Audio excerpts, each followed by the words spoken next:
All right, part 2 of our 3-part series on the frozen shoulder. When we think we have frozen shoulder, where do we start? By far, number 1, for me, my clients, I preach breath work. For something like frozen shoulder, which is a chronic condition, it's a capsulitis of the joint capsule, which becomes very adhesive and restrictive, and every movement is painful. When you're dealing with chronic pain, you want to down-regulate some of that pain response. What's the easiest way to do that? Control your breath. Specifically, you want to control not just the rate of respiration, but also how you're taking it in. You want to control your breath through your nose. You eat and you talk through your mouth, you breathe through your nose. That creates a more moist, humidified air that also slows down your respiration rate, and that can actually help you hold on to more CO2, which is actually a really good thing.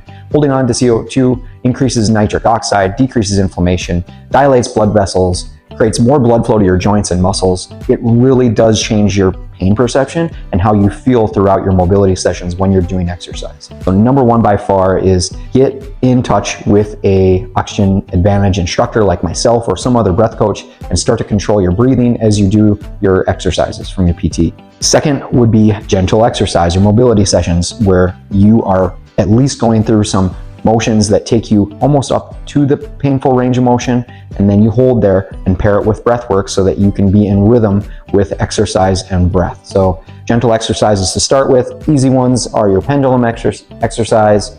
Next would be a distraction exercise, using some type of cane or stick to gently mobilize back and forth. These are exercises that you'd pair with your breath to actually help you get out of this painful loop. Number 3, and this is a really important one to tie into 1 and 2, is being mindful during these sessions. Most people that come into clinic or even online, I give them their exercises right away.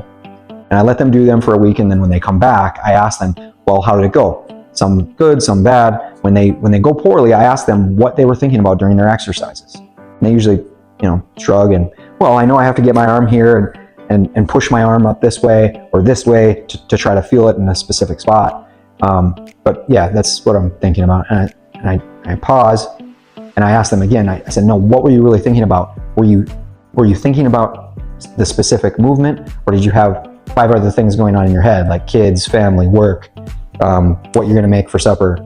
And they usually admit to me that they do have a lot of things going on in the background or going on in their head as they're trying to go through their motions.